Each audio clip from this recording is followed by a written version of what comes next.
Good morning, it's Mrs. Barber, and I hope you've had a nice weekend. Today is day 40. Can you believe that 40 is such a big number? 10 times 4, 4 times 10, 20 plus 20, that is a huge number.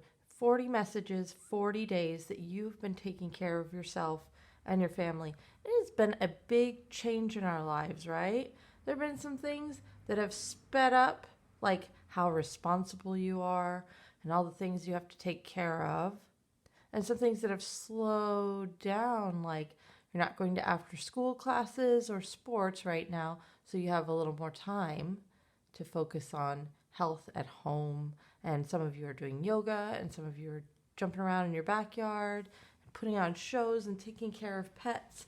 So this time is a little different than any other time that you've ever had in your growing up life. And I want to say I am so proud of how you're adjusting to big changes.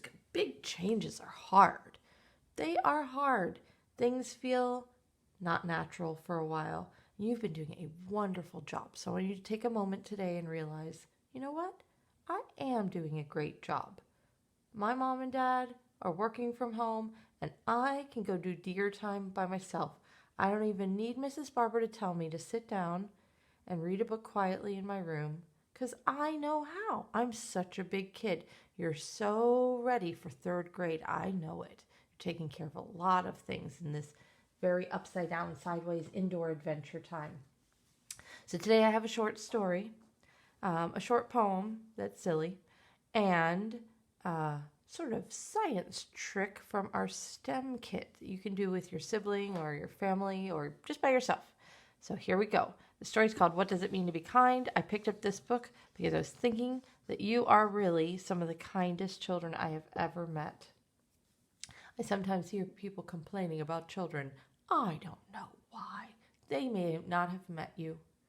My friend that read us a book on Friday, she said, oh my goodness, your class is so kind, such good listeners, and so intelligent. So I want to thank you that Super Satya Saves the Day author was so impressed with you. And because of you, she and I are becoming better friends. She said, what kind of a class is that? They are amazing. Okay, the story is called What Does It Mean to Be Kind by Rana Diorio and illustrated by Stephanie Jorisks. This is a beautiful cover. They have some giant flowers. There are some children here. All their faces look pretty happy, and they're getting flowers and giving flowers. There's a funny little dog. So during this story, maybe you can think of a way to be kind for your people that you love. Or for the earth. Be kind to the earth. Recycle something today. What Does It Mean to Be Kind by Rana Diorio, illustrated by Stephanie Jorish. What does it mean to be kind? Does it mean being a type or a category? Are you just kind? Okay, that person's kind and never anything else? No. Does it mean for paying for something with something other than money? No. Does it mean being sort of something? No. It's a modern cat exhibit at the art museum. Being kind means smiling at the new student in the class. Ah, we've done that before. Remember when we had some new students this year and you were so kind and played with them? Giving someone a compliment. This one is something you can practice today, and you are so good at it. You did it with our author on Friday. Compliment is a gift that means a lot to a heart. That means saying something nice like, I really like how you painted that blue cat. Holding the door open for someone else. And this girl's opening the door for someone in a wheelchair, someone who needs a little help because she has her art supplies, so it's hard for her to do all the things at once. And holding the door open for somebody in your home that you notice is a gesture you can make. That means if your family is trying to do a lot of things all at once, you just step in and you help out. Sticking up for someone who is bullied. This one will make your heart race. This one is one that takes some bravery, but it is something kind. Seeing the best in people even when they are struggling to be their best. Somebody else is having a hard day, and you find a way to give them that flower, that love. Forgiving someone who has hurt you. This is a hard one too, especially if it's someone you're living with right now, because sometimes you need a break to get away from someone who hurt you, and you're living with them. So we can try some of our mindfulness practices and think about, okay, my brother didn't mean to do that. Or my brother did that. I was angry. I'm going to talk to him about it, and I'm going to forgive him. Help an injured or lost animal. Or just give your animal pet some love. School play tickets. Being patient, even when you're in a hurry. Oh my goodness. We have practiced that kindness every day for 40 school days, which means it's been 50-something real days. No, maybe even 60 that we've been practicing patience. Saying please, thank you, you're welcome, and I'm sorry. Those are some magical words we talked about already. You know that. Celebrating differences in others. Encouraging someone who needs support, so they're racing and she is turned around and saying, come on, you can do it. Picking up trash that isn't yours.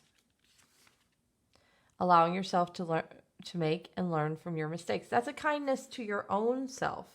Allowing yourself to make and learn from your mistakes. Noticing when someone is sad and taking the time to understand why. That's having a conversation, giving a hug. Caring for those less fortunate than you are. And we've done that in many ways in our class. We have done many charitable things. And right now, it's hard to go and do what they're doing in this picture, go to a soup kitchen. But you can think about a way with your family that you can care for people that need some help. And that might just mean writing a letter in the mail or sending an email. Being kind means having courage to treat others the way you like to be treated. So show your friends what it means to be kind and spread the word. If we can all be kind to each other and to ourselves, our world will be more loving, caring, and harmonious. The end. It's a lot to think at, a lot to look at, a lot to think about, a lot to look at. This story, I did more thinking aloud. That means I'm telling you what I'm thinking than usually in stories. I give this one a good 10 out of 10. The illustrations are really lovely as well. I would like to be able to illustrate like that. Okay, so today your challenge is, let's say, a way to be kind to yourself, a way to be kind to someone else, and a way to be kind to your home.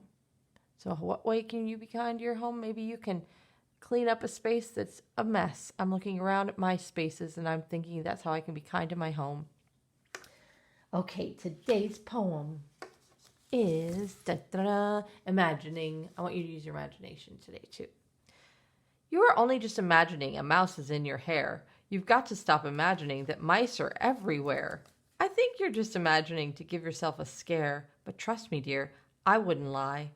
There is no mouse up there. Get it? She's scared there's a mouse in her hair. It's from Falling Up by Shel Silverstein. And finally, an activity you can do at home. Okay. So this is a cup of water. You can call it a magic trick if you want to with your family. So this is how you can do it. I'm putting a little color because color always helps you see better what I'm going to do, but you do not need to use color at home. Okay, so now my water is purple. So what you do is you say, I'm going to use this straw and I'm going to get water into the next cup. I'm going to do it. Da, da, da, da, da. Ta-da. Oh, that's not very much. I'm going to use this straw and get a lot of water into this other cup. Da, da, da, da, da. oh no, my magic isn't working. And then you ask your family to say abracadabra or willy woolly woolly or whatever silly magic word. You got to have a magic word, right? It's a magic trick. And then say, I'm going to use this water to say the magic word, willy woolly woolly. And then you put your thumb over the end of the straw. So you put the straw in, you put your thumb over the end of the straw, and you pick it up, and you put it over. It worked. Woolly, woolly, woolly. Oh, it didn't work. You know why? Because I let go of the suction that created. So when you put it in here and you seal it, it creates a kind of a vacuum, or you can bend it. But if you let any air in, it all falls back into the original cup. So, woolly, woolly, woolly, gotta move fast, get it in the other cup. Try it with your family. I think that the skinny straws work really well, and filling up your cup more works even better. Well, I hope you try this STEM activity with your family. You could even have a race. You could have, do it outside somewhere where you can be wet, and use plastic cups, not glass, so you don't knock them over and smash them. But you could say on your market set, go and see who can transfer the water to the other cup fastest. Maybe make a line on the other cup to see who can win the race. Okay, hope you enjoyed this activity and today. I love you. See you later.